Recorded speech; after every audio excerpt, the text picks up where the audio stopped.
Marketing's the work of telling a true story that spreads, and it's having a strategy where the wind's at your back because you're doing work that matters for people who care.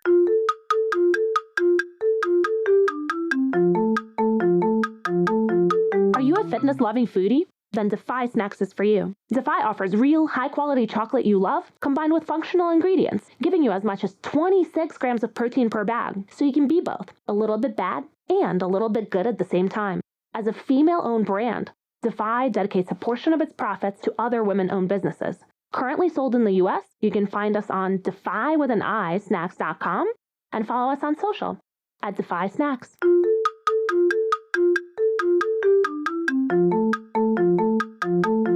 Hello and welcome to the Shiny New Object podcast. My name is Tom Ollerton. I'm the founder of the creative effectiveness ad tech platform Automated Creative, and this is a weekly podcast about the future of data-driven marketing. Every week or so, I have the pleasure and the privilege to interview one of our industry's leaders, and this week's no different. I'm on a call with Troy Wood, who is Executive Director Marketing at HTC VIVE.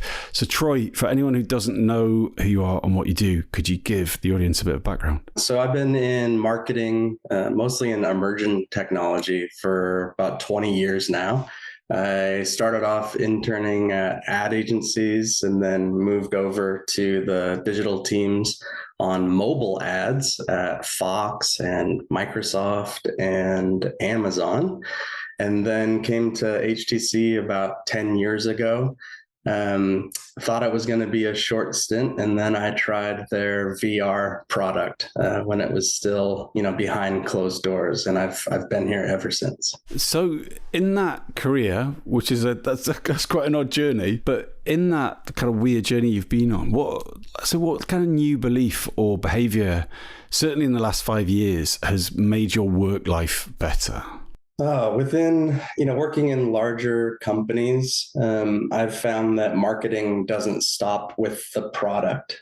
I think as marketers, we tend to focus so much on the audience and how are we going to position the right message at the right time in the right way. And then when we're, working across teams internally, or we're showcasing our, amazing program metrics, the sizzle is lost. And I think we could do a better job of simplifying the concepts, telling leaders and other, colleagues and executives what the takeaways are and why they should care. And then when you present it in a way that is fun and interesting and demonstrates your value, then they start to think about, okay, well, how can we work together to achieve mutual goals? So we have to make it matter internally just as much as we make it matter for the audience. And what's your advice to do that? So I love that idea that you've got to kind of sell in two directions, but what does work and what doesn't work when you're trying to do that? Well, I'm just thinking about,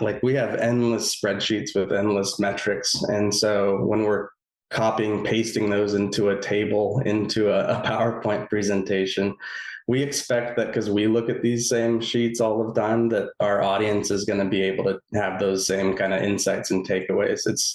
It requires, even just in a PowerPoint presentation, a couple bullets, small chart calling out what those metrics are, not too much information on a slide, and speak plainly. I think that we try to translate stuff into business speak, and it gets lost in that translation. So even something as simple as PowerPoints, I will write out in, as plainly as we're speaking to each other now, exactly what I want the takeaway to be. And then if it needs a little bit of, tailoring to be, work appropriate or, executive comms appropriate, then I'll go back and change it and, make it a little more official. But I think we can simplify what we put in front of people. I think we also, I don't know, for every organization is different, but mine is focused on revenue. And so the more stuff that I can turn, percentage wise, like clicks and engagements and impressions, the more that I can convert that into actual dollars, I found the more people care and the more they tune into it. Yeah, I've started doing something recently with Miro. The platform doesn't really matter, but before you go into a presentation, have a box at the top that says, what do you want the audience to do as a result of this presentation? And then have a bit underneath saying, what do you want them to remember? And then you go into your structure, right? And you plan it all out. And I think unless you have both of those things, then you're just trying to sort of make it all up on the spot with slides. And to your point, you cease to communicate in a way that the organization wants to know. Yeah. And even, the type of kind of headline bullet writing, like Axios does, they have like a wrapper for tweets, and like you can push out stuff through social and puts all these emoticons and stuff in it. But I've found that even taking that kind of format, maybe less the emoticons, and using that as like the headline bullets for the PowerPoint, slides that I'm presenting, or even like internal emails. Like if I have kind of a weekly recap or a, quarterly business review kind of recap what we're up to, I find that can make things a little more concise. You're not going to get anybody to read an email if they're having to, use their little scroll function on their mouse. So I try to think that the audience, internally is just as important as the one externally a lot of times. Yeah. I always make the assumption that people are in a hurry, bored, tired, or hungover. And if you can still make sense to them, then you've got a chance. So moving on. So what is your best bit of advice for a data-driven marketer? What is that bit of data-driven marketing advice do you find yourself sharing most often with people? I think the biggest thing is building a sandbox. You should have a side thing that allows you to become a customer of your own company. Like the company whose products you're actively selling, you should try to have a space where you can, purchase and get updates and do troubleshooting in the same way that your customers are. And you should be able to check out your competitors' products in that same way. What that means, like, on the ground for me is like I have friends that have startups that then I can purchase the products of the company that I'm working for and our competitors, and see, what sort of marketing information is being sent over before purchase, after the purchase, what sort of tactics are they and we doing, like over the lifetime of the customer, to tell them about new products and services. It's a way to kind of separate yourself and really get into the customer's shoes in a way that, gives you some real insights that you wouldn't have if you were just, pushing your one product. And also having your own product to market, something low capital, like an app or a digital good.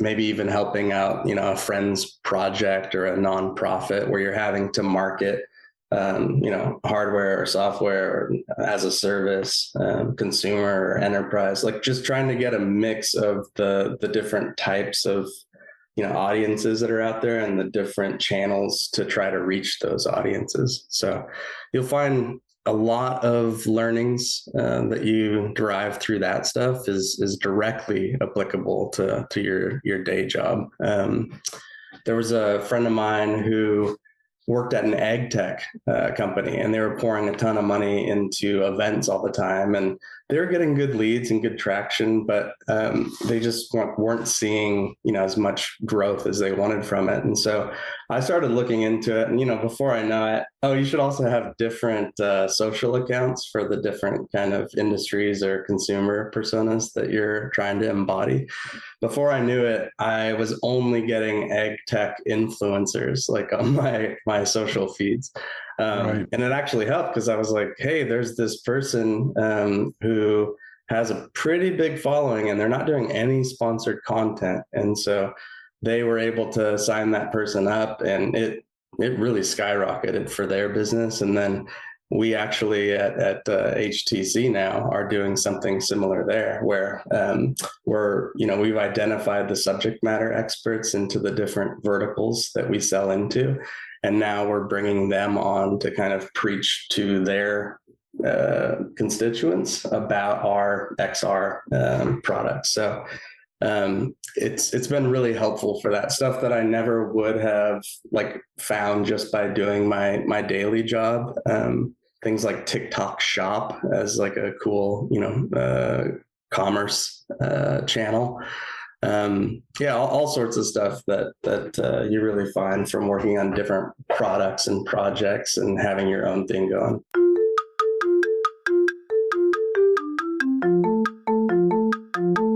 This episode of the Shiny New Object podcast is brought to you in partnership with MadFest. Whether it's live in London or streamed online to the global marketing community, you can always expect a distinctive and daring blend of fast-paced content, startup innovation pitches, and unconventional entertainment from MadFest events. You'll find me causing trouble on stage, recording live versions of this podcast, and sharing a beer with the nicest and most influential people in marketing. Check it out at www.madfestlondon.com.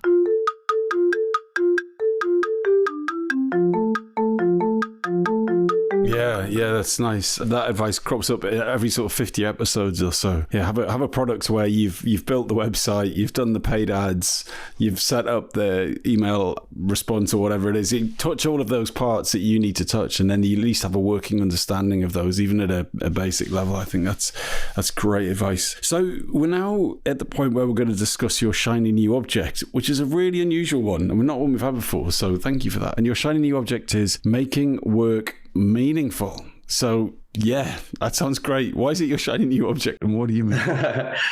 Because it has to matter in order to get your full attention and heart and effort. And there's a guy I heard recently, Seth Godin. He said that marketing's the work of telling a true story that spreads, and it's having a strategy where the wind's at your back because you're doing work that matters for people who care. And so, I'm starting the second half of my career, and I have kids, and I want to optimize the time that I'm away from them. So I know that we have a finite amount of time, and we want to enjoy ourselves and have fun and have it be interesting and meaningful. So I've been thinking about that a lot recently, is how do I make this fun and interesting and meaningful, really matter to the people around me? So I think of it in kind of 4 buckets, and I'll just lay out those first, and then we can go into each of them. But it's meaningful work is number one, like tying into a bigger picture. Freedom to be yourself, having full ownership of your function, and then having measurable contribution. So I can just kind of start talking through those. Yeah, please. Question up front. Cool. So meaningful work. So tying into a bigger picture. It's not always easy, but there is some manner of abstraction that every human does once our basic needs are met. Like, we make things important by choice, sometimes by necessity because you have to care about it. But where do I connect, with like who I am to what I'm doing, at the company level, at the industry level, at the product level that I'm working on, at the projects that I'm choosing to do. And then it has to be, meaningful from that personal perspective, but also from a growth perspective. I need to be working on the stuff that I want to in order to be better at the things that I'm either not good at now or I'm good at but want to be great. And so it's for the people, in an organization who report to you, it's finding out about them. And especially with the, younger workers that are coming in, work really needs to be meaningful, and they need something to kind of latch onto or identify with. For me personally, in the role that I have now, the products that we make, and especially on the enterprise side, are helping people do what they do better, whether it's someone designing an aircraft or a surgeon prepping for surgery. Like, I work on these XR platforms that it's basically all of the training that they would normally do. These are now things that make it easier for them to do it. They get higher throughput, and then they have higher efficacy and results. And so I showcase those results to other people in those industries that may not know about it, that could benefit from it. And so that's kind of where my little place is in that. Freedom to be yourself. So I think a lot is lost when people have to speak business ease, or have to, swear by some mission statement that is like 12 levels of abstraction away from them. Like, they need to be themselves. There's no right way to be other than your true full self. And if you're doing anything else, then you're not giving your full true self to your craft. People though need to feel safe to do that. So providing like a judgment-free environment and recognizing that, we're not just cogs, like we're individuals who need true like motivators and outcomes is key to that. And then under the ownership tab, like I've found personally, when I've had failures in my career, it's been because I'm working for someone else. Like, oh, this is what my boss will want to see, it's kind of like if you're and this is, excuse my American football analogy, but it's like you're a quarterback and that the coach is watching you to see if you should be cut down to second string or not.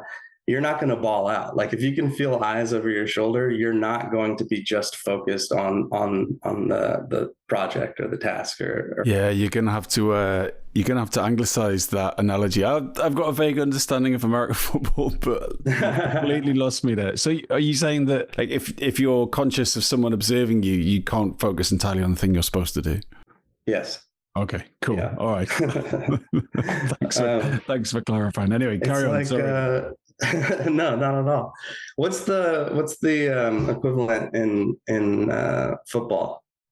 Like, is it? There's I don't think there's I don't think there's any. I don't think in all sports, you've got a manager or a coach or and if you don't have the belief and support of your coach and you're waiting, or someone's waiting for you to make a mistake, then what was it? Quantum entanglement as well. The universe operates differently when it's being observed.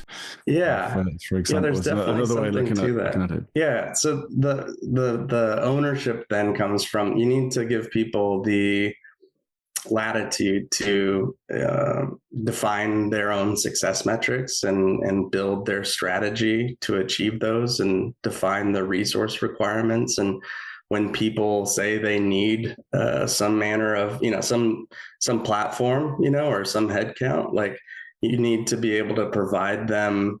It shouldn't just be like a shot in the dark. You need to be able to provide them the structure that they can justify those requests with. They should feel free to, explore alternatives and make pivots. I love when people come and say, like, hey, we don't need to do this just because it's what we've been doing. We don't need to go to these huge events where we get lost, amongst all of the sponsors. We can do these niche events and use our subject matter experts to get our word out. We can turn, one thing we did recently is we turned all of our percentages and case studies into actual, like, real dollar amounts. That's been an interesting exercise. So there's no right way to do things, and it's great to challenge the way that people have been doing them, and people can only do that if they're feeling full ownership. And then the last item is measurable contribution. So how am I contributing in real metrics, and what does that equate to in real dollars? I've been in marketing, like I said, at ad agencies since like 20 years ago, and having attribution has been, like, through digital marketing, has been the best aspect of the entire kind of transition. It felt so wishy-washy, back in the day when it was just ads on TV and print ads and magazines and billboards and stuff. So that's been a wonderful thing. It's, harder now than it had been recently, but having that level of how am I doing, how am I performing is a really big key of making work meaningful. And then recognition as well, internal, external, compensatory, like, all of these things kind of, to me, come together to create an environment where the work is meaningful for myself and for the people around me.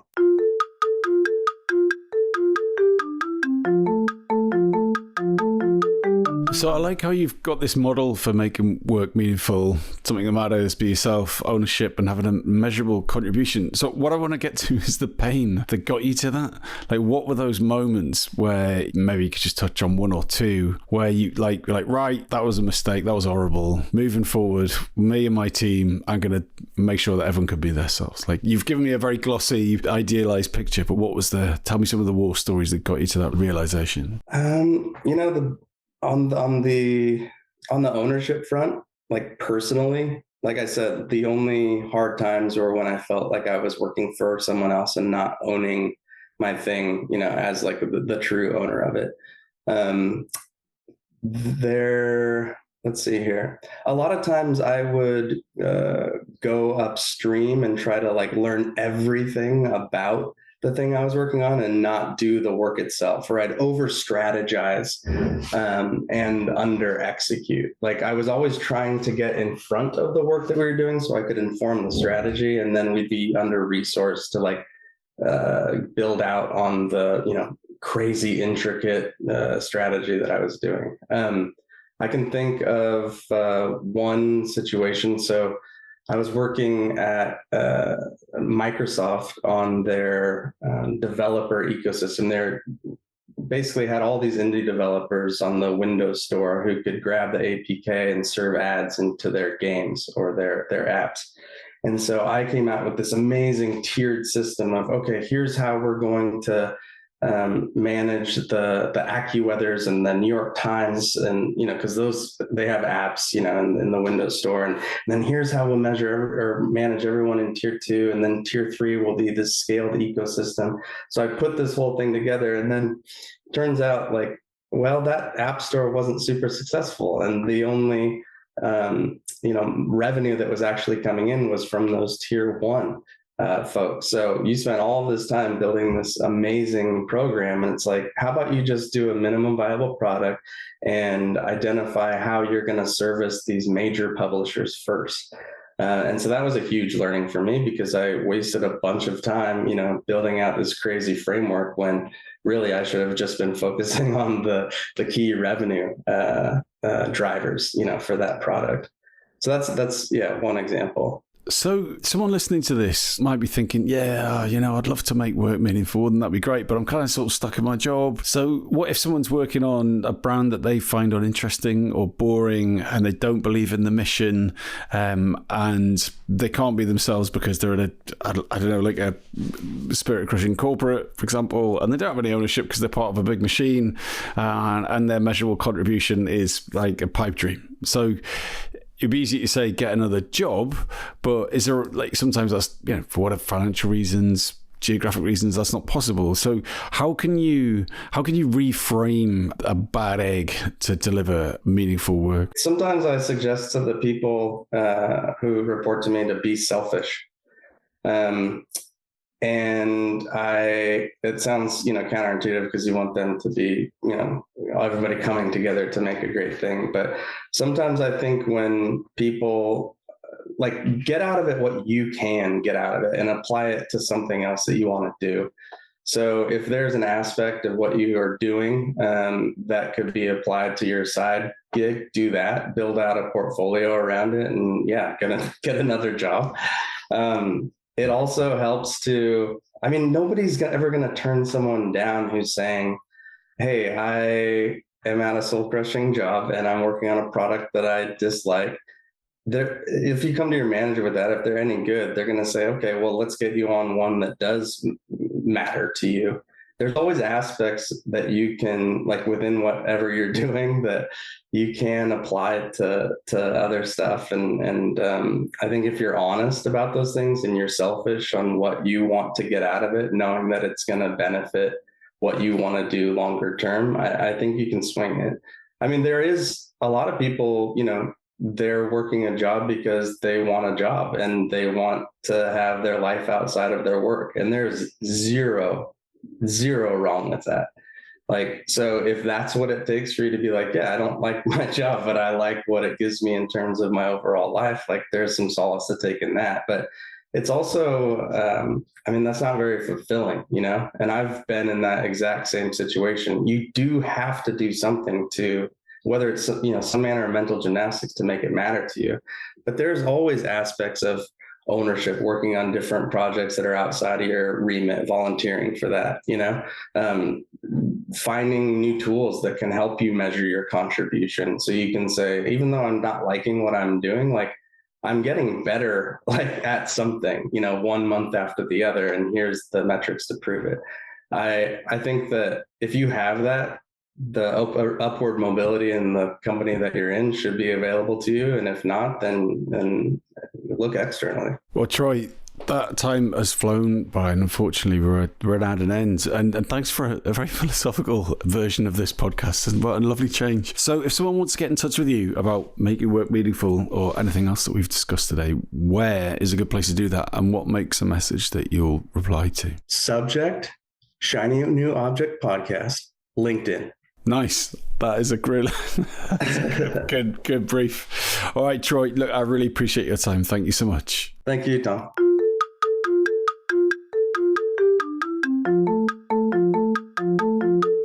Hi. Just before you go, I'd really appreciate it if you could take the time to write a review of the Shiny New Object podcast on Apple Podcasts or iTunes, whatever it's called these days, or whichever podcast provider you use. We're an indie podcast, so it would go a long way for us if you could just share the word and give us a bit of a support on those channels. That would just be fantastic. If you haven't got time, that's also cool. And yeah, if you could tell your colleagues about the podcast, and also, if possible, don't forget to subscribe. And I'd love to hear your feedback. If you'd like to speak on the podcast or be a guest, or you think I'm asking the wrong questions, anything, I'd be super interested to hear what you think. So please email me at tom@automatedcreative.net. That's TOM at, I'm not going to bother spelling it. Anyway, you'll work it out. Thanks so much.